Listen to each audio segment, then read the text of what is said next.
भारत में पेट्रोलियम उत्पाद की इतनी डिमांड बढ़ गई है कि भारत को दूसरे देश से पेट्रोलियम उत्पाद निर्यात करने पड़ते हैं। इस बीच हाल ही में भारत ने इस दिग्गज कंपनी से 6.65 अरब डॉलर के पेट्रोलियम उत्पाद निर्यात किया। पर भारत 6.65 अरब डॉलर के पेट्रोलियम उत्पाद निर्यात करके करेगा क्या? एक साथ इतना पेट्रोलियम उत्पाद उपयोग तो होगा, नहीं तो भारत करेगा क्या? यह सब जानने के लिए वीडियो को तक जरूर देखें, साथ ही लाइक और शेयर करें और चैनल को सब्सक्राइब भी करें। यूक्रेन पर रूस के हमले के बाद पश्चिमी देशों ने रूस के कच्चे तेल आयात पर बंदिशें लगा दी, जिसके बाद रूस ने भारत को सस्ते दामों पर कच्चे तेल बेचने का ऑफर दिया। भारत ने मौके का फायदा उठाते हुए रूस से अंतर्राष्ट्रीय दामों के मुकाबले सस्ते दामों पर कच्चा तेल आयात किया था। भारत की तेल कंपनियों ने रूस से आयातित कच्चे तेल की भारत में रिफाइनिंग की और बाद में उससे तैयार किए गए डीजल को G7 देशों, यूरोपियन यूनियन और ऑस्ट्रेलिया को एक्सपोर्ट किया। पश्चिमी देशों ने रूस से आयातित कच्चे तेल को रिफाइन करने के बाद तैयार किए डीजल को बेचने पर कोई बंदिशें नहीं लगाई थी।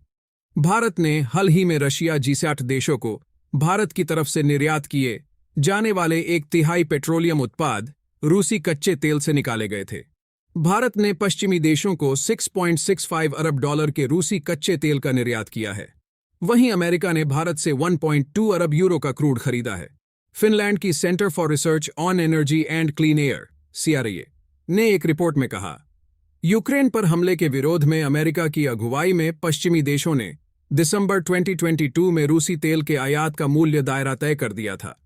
इसके बाद के 13 माह में रूसी क्रूड से शोधित पेट्रोलियम उत्पादों के भारतीय निर्यात में पश्चिमी देशों का हिस्सा 1/3 रहा है। इन देशों को भारत ने 6.65 अरब डॉलर का रूसी तेल से निर्यात किया है। CRA ने कहा है कि भारत ने बीते 2 साल में रूस से बड़े पैमाने पर क्रूड का आयात किया है। वह आयातित क्रूड को शोधित कर G7 देशों, यूरोपीय संघ और ऑस्ट्रेलिया को निर्यात कर रहा है।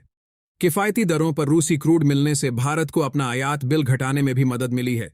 एक यूरोपीय थिंक टैंक ने अपनी रिपोर्ट में इस बात का भी जिक्र किया है कि कैसे G7 देशों ने प्रतिबंध लगाकर रूसी कच्चे तेल को खरीदने से परहेज किया, लेकिन तीसरे देश को उससे निकाले जाने वाले उत्पादों के निर्यात की अनुमति दे दी। फिनलैंड स्थित शोध संस्थान centre for research on energy and clean air यानी कि CRA ने एक रिपोर्ट में कहा है कि भारत रूस से आयातित कच्चे तेल को शोधित कर G7 के देशों और यूरोपीय संघ एवं ऑस्ट्रेलिया को निर्यात कर रहा है। रूस द्वारा यूक्रेन पर आक्रमण के बाद उसको दंडित करने के लिहाज से तेल खरीद पर प्रतिबंध के साथ ही विकसित देशों ने मूल्य सीमा जैसे कदम उठाए थे। फिनलैंड की centre for research on energy and clean air ने कहा कि पेट्रोलियम उत्पादों का सबसे ज्यादा निर्यात रिलायंस इंडस्ट्रीज लिमिटेड की जामनगर रिफाइनरी से किया गया। यहां से यूरोपीय देशों को 5.2 अरब डॉलर के पेट्रोलियम उत्पाद निर्यात किए गए। भारत ने पेट्रोलियम उत्पादों को निकालने के लिए 3.02 अरब यूरो का रूसी कच्चा तेल आयात किया। अकेले अमेरिका को 1.2 अरब यूरो के पेट्रोलियम उत्पादों का आयात किया। इन पेट्रोलियम उत्पादों को बनाने के लिए 73.3 करोड़ डॉलर का रूसी कच्चा तेल आयात किया गया। भारत के शीर्ष स्तर के अर्जुन मुख्य युद्धक टैंक के उत्पादन में बाधा आ गई है। नवीनतम समस्या जर्मन कंपनी MTU से आई है, जो टैंक के इंजन उत्पादन को 4 साल तक पीछे धकेल सकती है। लेकिन यह देरी एक अच्छी बात हो सकती है, क्योंकि इससे टैंक के इंजन को स्थानीय स्तर पर बनाने की अनुमति मिल सकती है। अर्जुन मुख्य युद्धक टैंक भारत की प्रमुख हथियार परियोजनाओं में से एक है।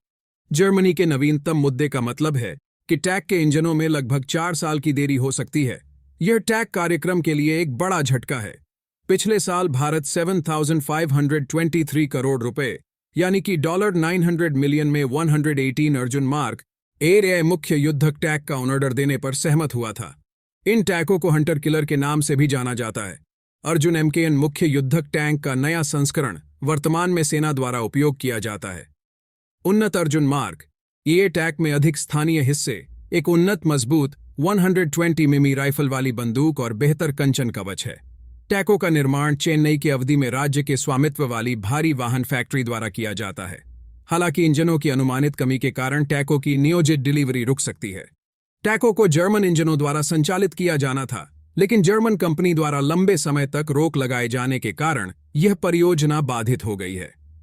जर्मन इंजन निर्माताओं ने कहा है कि अर्जुन मार्क ए टैंक के इंजन को दोबारा चालू करने में उन्हें लगभग 4 साल लगेंगे। कुछ इंजन पहले से ही निर्माताओं के पास है। इनका उपयोग रक्षा मंत्रालय के 118 पीस ऑन ऑर्डर के हिस्से के रूप में टैको के शुरुआती सेट के निर्माण के लिए किया जाएगा। भले ही परियोजना को पीछे धकेल दिया गया है, संबंधित एजेंसियां इस देरी का उपयोग अर्जुन मार्क ए टैको के लिए स्थानीय इंजन समाधान बनाने के अवसर के रूप में कर रही है। भारतीय रक्षा अनुसंधान एवं विकास संगठन यानी कि डीआरडीओ इस परियोजना का नेतृत्व कर रहा है। डीआरडीओ का कहना है कि उद्देश्य अगले 3 वर्षों के भीतर स्थानीय रूप से निर्मित इंजन को तैयार करना है। दत्राण 1500 इंजन, जिसे शुरुआत में फ्यूचरमैन बैटल टैंक प्रोग्राम के लिए बनाया गया था, अब आगामी अर्जुन टैंक के अनुरूप बनाने के लिए फिर से काम किया जा रहा है। इस नए इंजन ने पिछले साल भविष्य के टैंक कार्यक्रम के हिस्से के रूप में अपना पहला परीक्षण चरण सफलतापूर्वक पार कर लिया। मूल कारणों है, क्या भारत को पहले भी एक समस्या का सामना करना पड़ा था जब उसने जर्मनी से इंजन प्राप्त करने का प्रयास किया था? पूरी स्थिति ने लोगों को उस समय की याद दिला दी जब जर्मनी की सरकारी एजेंसी बीएफए ने स्थानीय टैंक प्रोटोटाइप जोरावर के लिए इंजन भेजने से रोक लगा दी थी। इसके चलते अंततः अक्टूबर 2023 में भारत को एक अमेरिकी कंपनी कमिंस से टैंक इंजन मिलना पड़ा। उस समय जर्मनी ने यह नहीं बताया कि उसने भारतीय टैंकों के लिए इंजन की आपूर्ति रोकने का फैसला क्यों। जर्मनी इस बात को लेकर सख्त है कि वे किसे हथियार बेचते हैं। वे मानवाधिकार, क्षेत्रीय स्थिरता और युद्धग्रस्त क्षेत्रों जैसी चीजों पर विचार करते हैं। इन नियमों के कारण भारत जैसे देशों को मौजूदा राजनीतिक और सुरक्षा स्थितियों के आधार पर जर्मनी से हथियार खरीदने की कोशिश में देरी या प्रतिबंध का सामना करना पड़ सकता है। विशेषज्ञों ने भारत के अर्जुन टैंकों के लिए इंजनों की आपूर्ति में देरी के बारे में बात की। उन्होंने सुझाव दिया कि इसके अन्य कारण भी हो सकते हैं, जैसे कम संख्या में ऑन ऑर्डर पैमाने के मुद्दे और जर्मनी में आंतरिक बाधाएं भी हो सकती है। पूर्व स्ट्राइक कोर कमांडर और मैकेनाइज्ड फोर्सेस के महानिदेशक लेफ्टिनेंट जनरल एबी शिवाने ने अनुमान लगाया कि ऑन ऑर्डर की सीमित मात्रा के कारण उत्पादन लाइन को वापस लाने में लंबा समय लग सकता है। सेंटर फॉर सिक्योरिटी स्टडीज के सीनियर रिसर्च फेलो राहुल मनोहर येल्वे ने भी इस बारे में बात की। उन्होंने साझा किया कि इंजन उत्पादन लाइन को पुनः सक्रिय करने के लिए जर्मन कंपनी एमटीयू को परियोजना से संबंधित पूरी आपूर्ति श्रृंखला का पुनर्निर्माण करने की आवश्यकता होगी, जिसमें बहुत समय लगता है। येल्वे ने एक और संभावित कारण भी बताया कि जर्मनी के पास संयुक्त राज्य अमेरिका, रूस और भारत की तरह बहुत सारे टैंक नहीं हैं।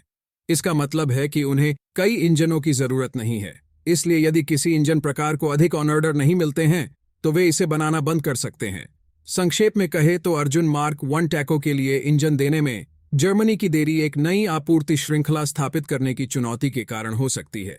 इसमें नए आपूर्तिकर्ताओं को ढूंढना और अन्य उपठेकेदारों के साथ नए सौदे की व्यवस्था करना शामिल है। इंजन क्राफ्टिंग में कैसी कैसी चुनौतियां आती है। इंजनों की आपूर्ति में जर्मनी की देरी ही वह प्रेरणा हो सकती है जिसकी भारत को आगे बढ़ने और अपनी इंजन निर्माण क्षमताओं को बढ़ाने के लिए आवश्यकता है।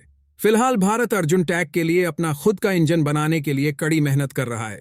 यह एक ऐसी चुनौती है जिससे निश्चित रूप से कठिनाइयां आएगी, जिन्हें दूर किया जाना चाहिए। एक मुख्य चिंता यह है कि क्या नए इंजन की ओर इस बदलाव से पूरे प्रोजेक्ट में देरी हो सकती है, जिसका असर समग्र अर्जुन टैंक कार्यक्रम पर पड़ेगा। राहुल मनोहर येल्वे ने देखा कि अर्जुन टैंक का मूल डिजाइन जर्मन इंजन पर आधारित था, इसलिए एक नया इंजन पेश करने का मतलब है कि इसे फिट करने के लिए डिजाइन में समायोजन की आवश्यकता हो सकती है। ये परिवर्तन किए जाने के बाद इंजन और टैंक दोनों को गहन अलग अलग और संयुक्त परीक्षण से गुजरना होगा, ताकि यह आकलन किया जा सके कि नया इंजन प्रभावी रूप से सभी आवश्यक मानकों को पूरा करता है या नहीं। निस्संदेह इस योजना से समग्र डिलीवरी समय सीमा बढ़ने की संभावना है। जब तक सब कुछ समाप्त हो जाएगा, येल्वे को उम्मीद है कि एक नए टैंक की आवश्यकता होगी जो संभवतः मौजूदा T90 और T72 मॉडल को प्रतिस्थापित करेगा। लेफ्टिनेंट जनरल एबी शिवाने स्वीकार करते हैं कि हालांकि भारत वास्तव में अपना इंजन बना सकता है, लेकिन इस योजना की लागत प्रभावशीलता संदिग्ध है। इसके साथ ही मौजूदा जर्मन इंजनों को बनाए रखने के लिए आवश्यक जानकारी हासिल करने के प्रयास भी जारी है। इसका उद्देश्य एमटीयू पर निर्भरता कम करना और अर्जुन टैंक की उपलब्धता बढ़ाना है।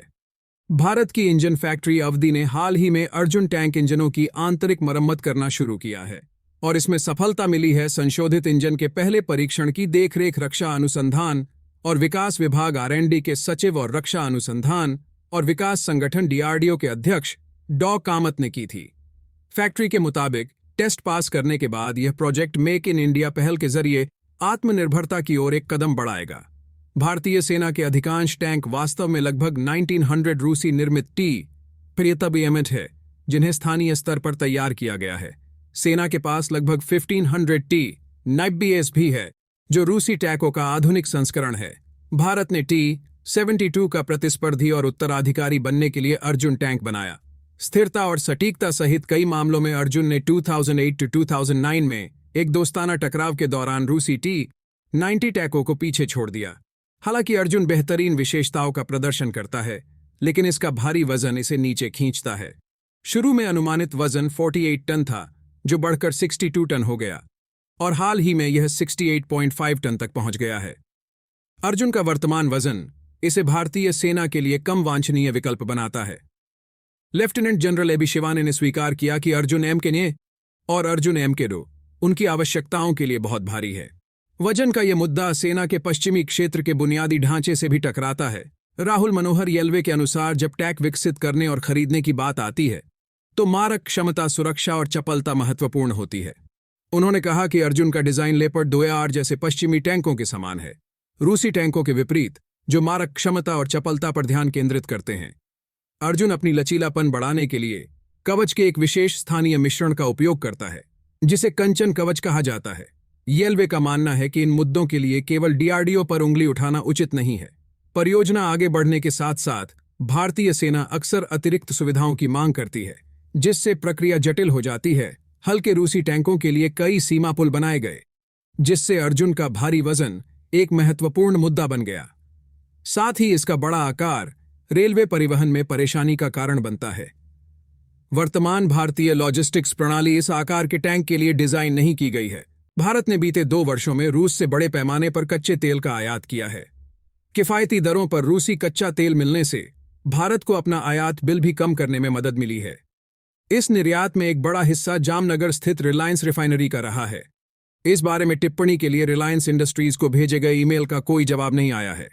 CRIA ने कहा कि भारत ने रूसी तेल पर प्रतिबंध लगाने वाले देशों को ये उत्पाद भेजने के लिए 3.04 अरब यूरो मूल्य का कच्चा तेल रूस से आयात किया था। दोस्तों, भारत ने रशिया के इस दिग्गज कंपनी से $6.65 अरब के पेट्रोलियम उत्पाद निर्यात किया है। इसमें एक बड़ा हिस्सा जामनगर स्थित रिलायंस रिफाइनरी का रहा है। एक तरफ रशिया ने अर्जुन इंजन का फ्यूल देना बंद कर दिया, तो भारत ने दूसरी तरफ $6.65 अरब के पेट्रोलियम उत्पाद निर्यात किया। क्या लगता है? आपको अपने पूरा वीडियो तो देखा है? अपनी राय कमेंट बॉक्स में जरूर बताइएगा और वीडियो को लाइक और शेयर करें। साथ ही साथ हमारी चैनल इंडिया डील न्यूज को सब्सक्राइब भी करें।